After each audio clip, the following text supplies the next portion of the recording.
On this week's 51%, we speak with author Nanda Reddy about how she grapples with identity and the immigrant experience in her new novel, A Girl Within a Girl Within a Girl. There's a gradual sense of shedding herself in order to become this person that she, or this ideal that she aspires to, which is quote-unquote American. Our associate producer, Madeleine Reynolds, also catches up with the team behind the musical Respect. This one's for the girls. I'm Jessie King. It's all up next on 51%. I was standing around like one of those girls I had seen in a movie. The whole world was a movie back then. I had my sunglasses on, I wanted to be seen without seeing Shiloh leader. I wasn't really in it, I didn't really get it. You're listening to 51%, a WAMC production dedicated to women's issues and experiences. Thanks for joining us. I'm Jessie King.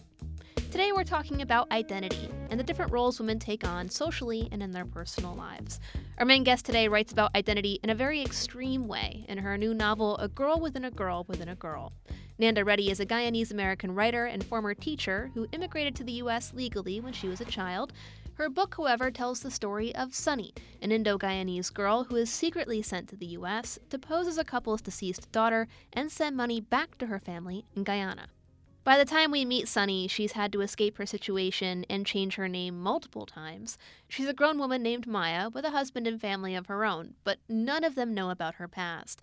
It isn't until she receives a sudden message from her sister that Maya/Cynthia/Cindy/Nina/Sunny is forced to reconcile with the trauma of her childhood, all the parts of herself that she was forced to hide, and all the ways in which she has and hasn't changed.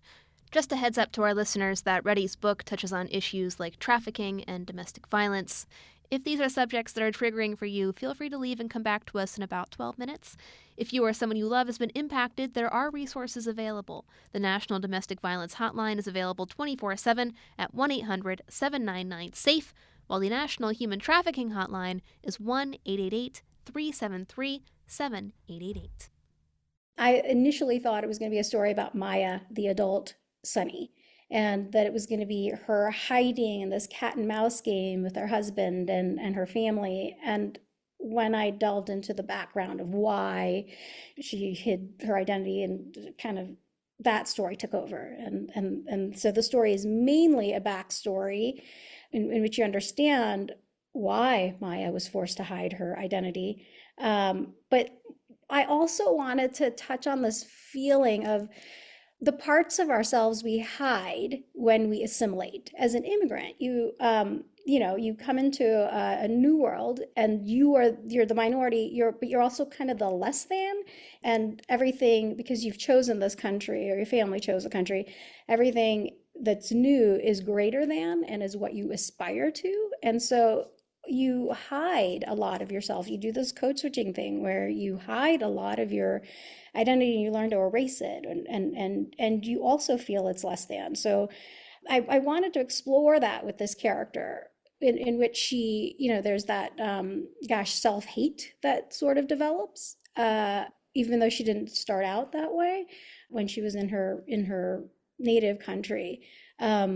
That is partly why that structure arose. There's reasons, very specific reasons for her changing her identity for sure, but there's a gradual sense of shedding herself in order to become this person that she, or this ideal that she aspires to, which is quote unquote American. I mean, the way she comes to the U.S. is pretty traumatic. I mean, she's essentially trafficked at a young age. Her family is told that she's going to live a better life, and she's, sent to live with this couple and poses their daughter, and it's ultimately very abusive. There's a lot of sensitive subjects here at a very timely period for our nation. I know you're talking about trafficking and domestic violence and illegal immigration. Tell me a little bit about the prep work and research that you had to do for this story. How did you want to approach these subjects? Okay, so I didn't sit down to write a story about trafficking per se. And when I thought about trafficking, I have to admit, I had a naive viewpoint of it, in almost like a movie viewpoint of it, and where people are sold and and of course she's sold to a degree, but her situation, of course, it is trafficking. It's child trafficking. There's child marriage involved in it, not in that she was forced to, but they were trying to do that. The way it came about and the research I did for it, I arrived to this country with documents and with papers during a time when there was mass exodus in Guyana. Everyone was leaving Guyana. Guyana was a fledgling republic. It was 15 years post its independence from Britain, and it was just a struggling nation, and there was a lot going on, and so everyone wanted to leave. Our family, we were fortunate, and we were sponsored by my father's brother, who sponsored all of his siblings. But there was this desperation in the country to leave. And so I do know quite a number of people who left the country without documents and who risked, living that way in America for many years. And I did research by, talking to a few of them who would talk to you, because there's still quite a bit of shame around a lot of that. And a lot of people don't want to talk about it because they want to hide it. They don't want that to be out there. But I didn't use anyone's direct experience in writing the story, because I wanted it to be a story more about the experience of being an immigrant in that situation and less about the actual immigration. A lot of their stories are actually really striking and scary and movie made, like they're like stuff from the movies, and I didn't want it to be about that. So I made my character's immigration story, I purposely simplified it. I purposely made it plausible, but so simple that it wasn't actually the main point of the story. And I did that on purpose, partly to protect anyone I researched. I didn't want them to say, oh, you told my story, and I didn't want you to. But I also didn't want it to be the main point of the story, because I wanted to get across that feeling of desperation for leaving, which is why Sunny's family, they're not bad people or evil people, but they send her in this very dangerous, circumstance. They send this young girl out into these hands. They're totally unaware of where she's going to end up. There was a desperation at that time to just leave Guyana and to get into America, this land of milk and honey and opportunity. And I wanted that to come across. While her immigration story isn't the main point of the story, it does kind of ripple underneath as something she always has to worry about. And, it ultimately makes it a lot harder for her to receive help when her situation turns abusive, because, there's always that fear that she'll get deported or that she'll get others around her in trouble somehow. Yes, I mean, that was one of the feelings I tried very hard to get across, that feeling of being in a no man's land and homeless and where there is no right thing to do. She feels like if she were to, no matter what she did, there would be consequences that would negatively affect her and other people.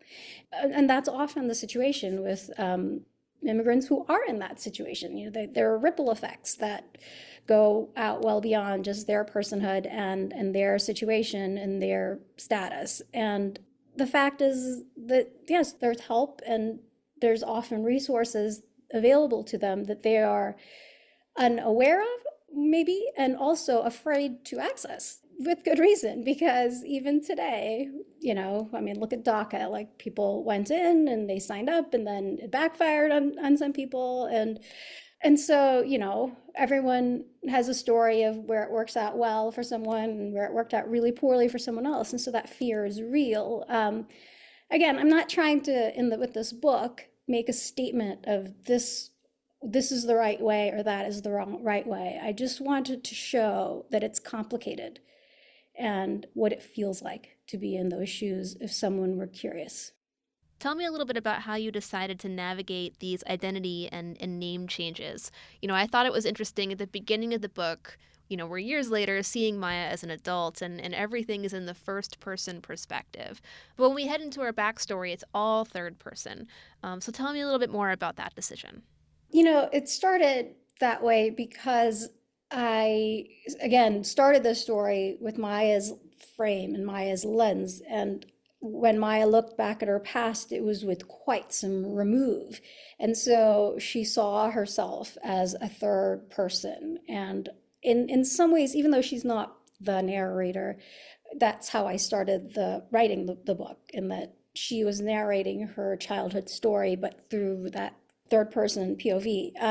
And so that's why that started. And of course, as she shifted and changed, I wanted to show that shift, but then create like a demarcation point where there was a point of no return, and she becomes this other person. And there was a lot of tricky things to deal with on a line and sentence level, for sure, to accomplish that, especially at the transition point that in some ways was actually sort of fun to write. You're putting yourself in the reader's shoes, and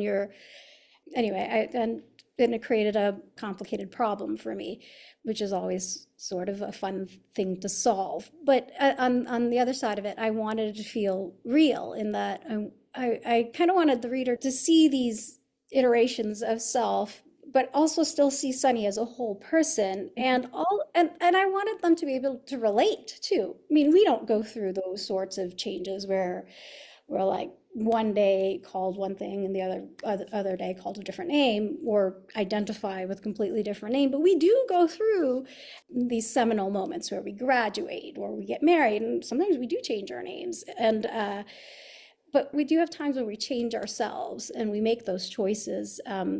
I remember I embraced the whole goth emo thing in high school, and the first day I showed up with just dressed in all black and kind of wearing makeup was sort of scary, because it was a whole new look. But it was me saying, this is who I am now. And, we all do things like that as we're exploring our identity and trying to find out who we are.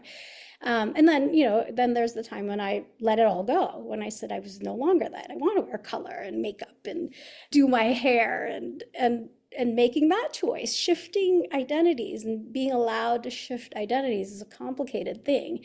And so I wanted to explore that, because we all do that. Everyone does that. And I wanted that to feel relatable, even though her situation is very drastic and different.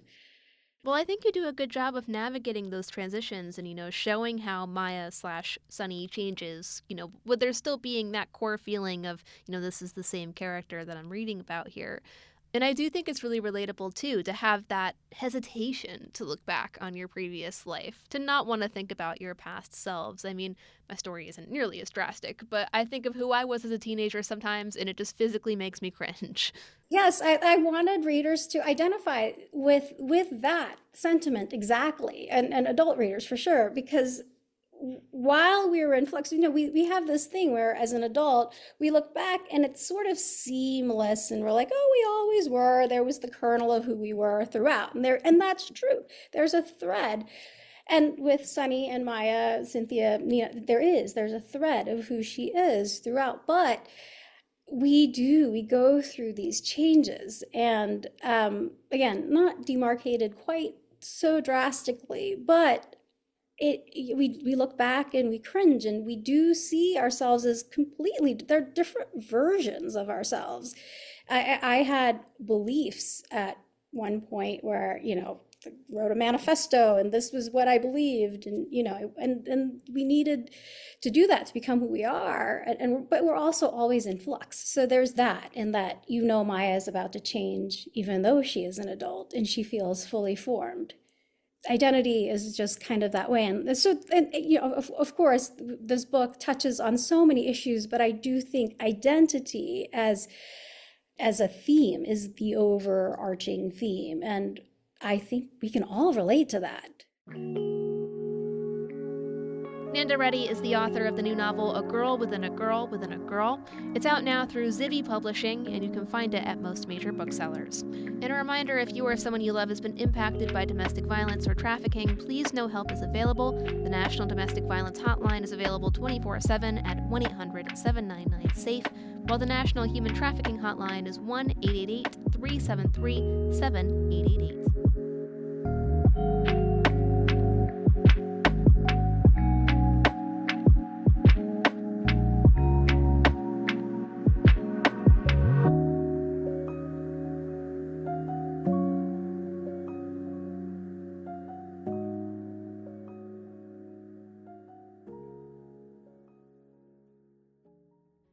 Our next guests are behind a growing musical celebrating its premiere at 2 theaters in New York's Hudson Valley. Respect, This One's for the Girls, looks at the many roles of women over the past 100 years through 40 top 40 hits. Written by playwright and professor Dr. Dorothy Marsick, it's based on her book of a similar name, Respect, Women in Popular Music, and directed by Phoenicia Playhouse's Ovi Vargas. After wrapping a run at the Rosendale Theater last month, it's now gearing up for a string of performances at the Phoenicia Playhouse. Our associate producer Madeleine Reynolds spoke to Marsick, Vargas, and Ann Citron of the Rosendale Theater to learn more about the show.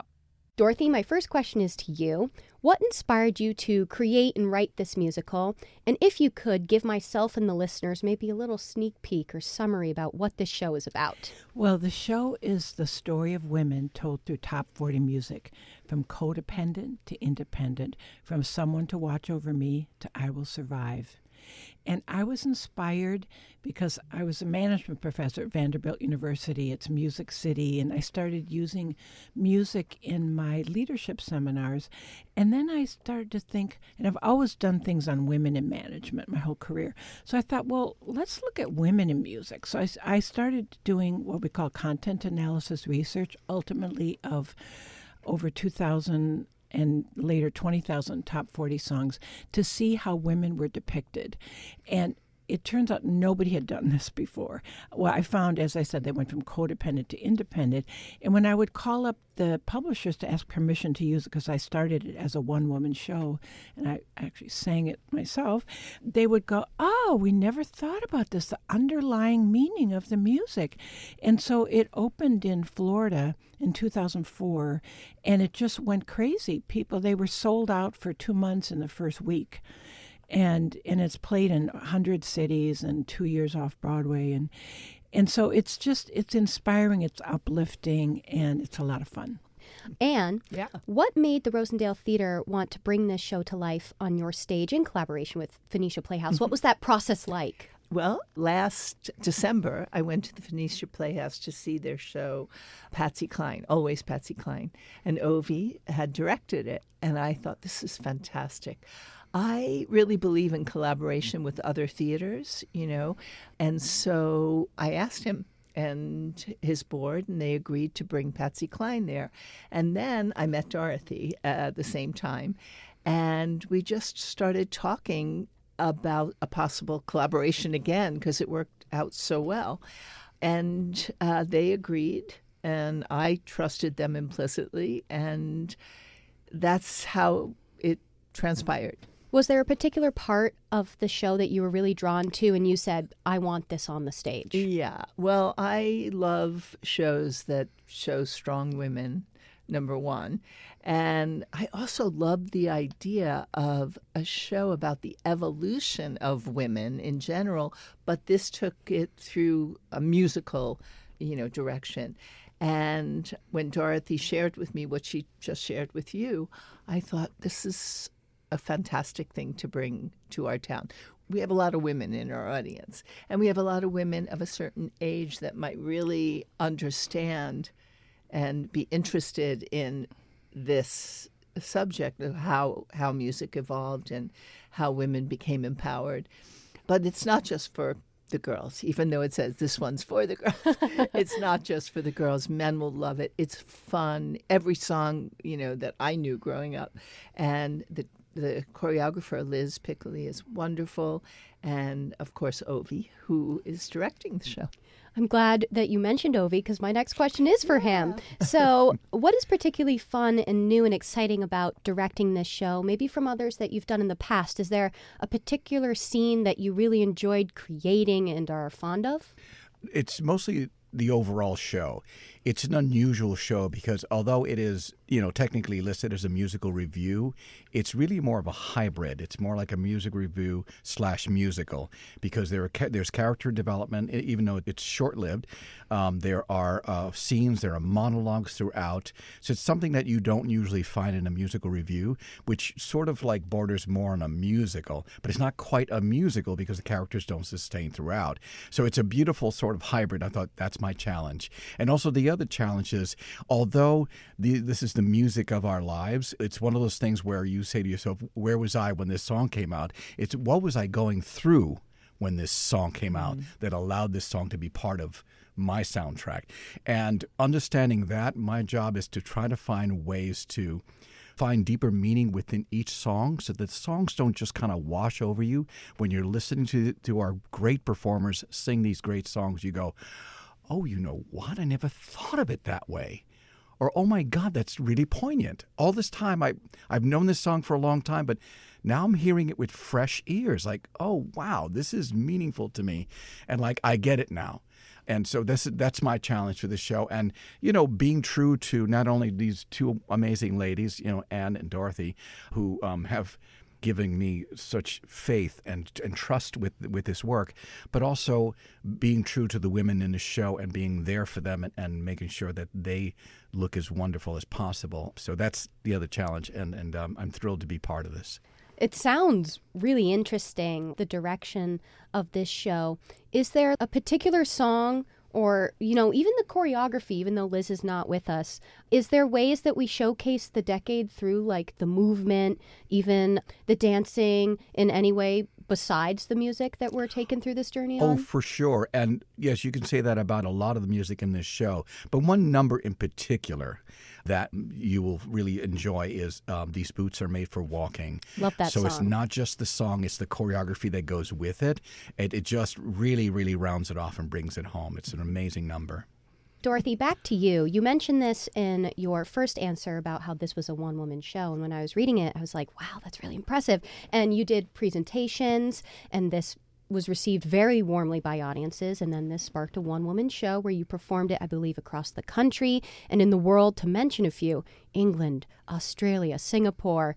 Then it blossomed into a bigger production, more cast members, a huge team behind it. So I would love for you to dive deeper into that experience, the way that it grew before your very eyes. And also, I'm curious how audiences received it differently from across the world. Well, as I said, I started out doing singing in my leadership programs, and the first group I did was 100 bankers from the American Bankers Association at their annual conference.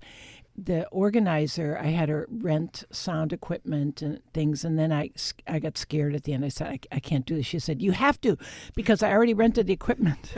So I did this thing about leadership. It was sort of like, well, most leaders want obedient followers. I will follow him. But after a while, they get tired of that. You don't own me. And they want to do themselves. And everybody got it. But at the end, these bankers stood up and gave me a standing ovation. I thought, oh my God, I'm onto something. Then I started to do the women's thing.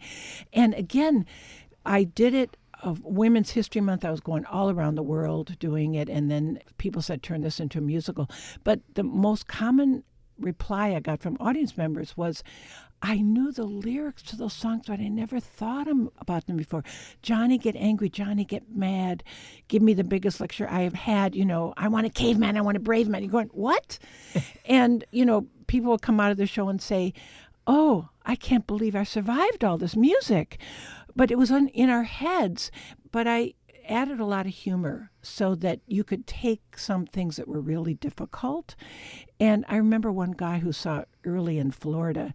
He sent me an email. He said, you changed my life with this musical, because all along I've been angry at my mother because she was so angry. She wanted to be a doctor, but she had to be a nurse.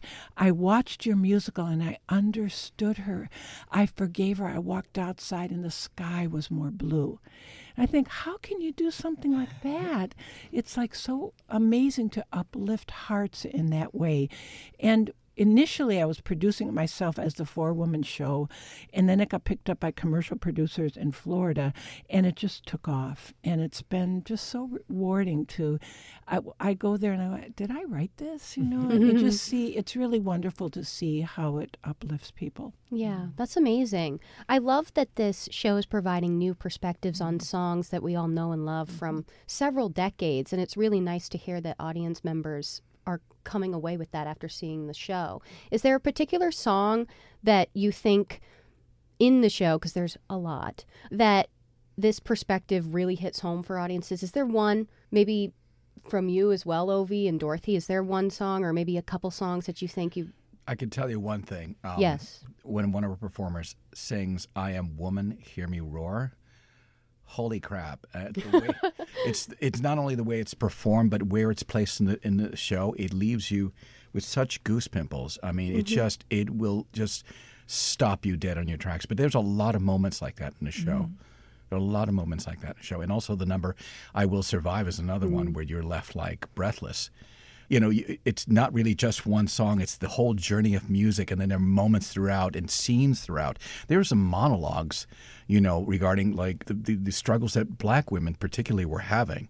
And that leaves you like shaken a little bit. You're like, wow, how this is expressed, and the music that surrounds it. It's just this sort of beautifully structured journey that we take in this, in this production.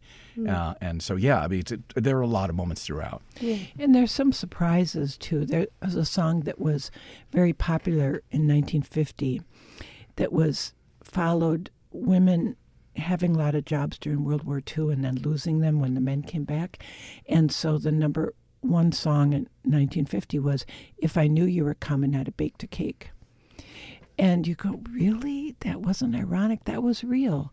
And so just to be able to see that kind of history, and then the song At 17, which is about body image and so on, which was way ahead of its time. It's very poignant, but you're going, oh my God, women had to live through that back then too. So we've mentioned a lot of songs, but I'm curious, are there more songs that were like soundtracks to your life that are in this show? I love them all. I think I know the words to every single song in this. I was very touched during rehearsal with Que Sera, Sera. Not that I love it more than anybody else. It really just, because I know my mother used to sing it to me, and I know a lot of people's mothers used to sing it to them. And it's like just trying to find your place in the world. And will I be pretty? Will I be rich? Like, those are the things to aspire to. You know, in our generation, that's what our mothers were singing to us. And it made me sad. And it also made me realize how far we have come. I would never have sung that to my daughters, you know. And I do believe in Que Sera, Sera in life. What will be, you know. But those aren't the particular benchmarks we're looking for, like pretty and rich. And it's done in a very particular way, too. Yes. In the beginning, the performers sing with this sort of little baby voice, little girly voice, and they're doing this little waltz around the stage. It's very seemingly innocent, because that's how they're indoctrinated, right? And then there's a monologue, and then after the monologue, the women have grown up, and they sing with a heavier tone, and they sing as though they're singing a beer drinking song at a pub. Get a gas, That's right. It's very aggressive and powerful. It makes you see the journey of that. Like, this is what you were taught as a little girl, and then you grow up and you're a woman. Like, how do you deal with that? How does that affect you today? So it's really powerful to see not only the journey of music throughout the show, but the journey of music just within the scope of one song. Is really cool. And so I'm glad you mentioned that, because that number in particular is very powerful. When it gets to the song, because the phases that women go through is from codependent to anger, cynicism, and then inner strength. So Girls Just Want to Have Fun and Material Girl are cynicism songs. But when it gets to inner strength, the first one was Greatest Love of All, and it's sung with the kind of power that we finally had as women, instead of being that Que Sera or I Will Follow Him songs. That was Ann Citron, Ovi Vargas, and Dr. Dorothy Marsick speaking with our associate producer, Madeleine Reynolds. Respect, This One's for the Girls, is running at the Phoenicia Playhouse in Phoenicia, New York from April 4th to the 13th. To learn more and find tickets, you can go to PhoeniciaPlayhouse.com. Thanks for listening to this week's 51%. 51% is a national production of WAMC Northeast Public Radio, based in Albany, New York. It's produced and hosted by me, Jesse King. Our associate producer is Madeleine Reynolds, and our theme is Lolita by the Albany-based artist Girl Blue. Just a reminder that you can listen to 51% anytime at our website, WAMCpodcast.org, or wherever you get your podcasts. And you can stay in the loop on all of WAMC's shows by signing up for our weekly newsletter, Airwaves, at WAMC.org. We hope you'll join us next week. Until then, I'm Jesse King for 51%.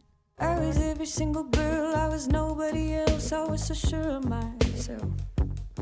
I was 15 and a half, he was a hollow laugh. And I lost my cool somewhere along the way.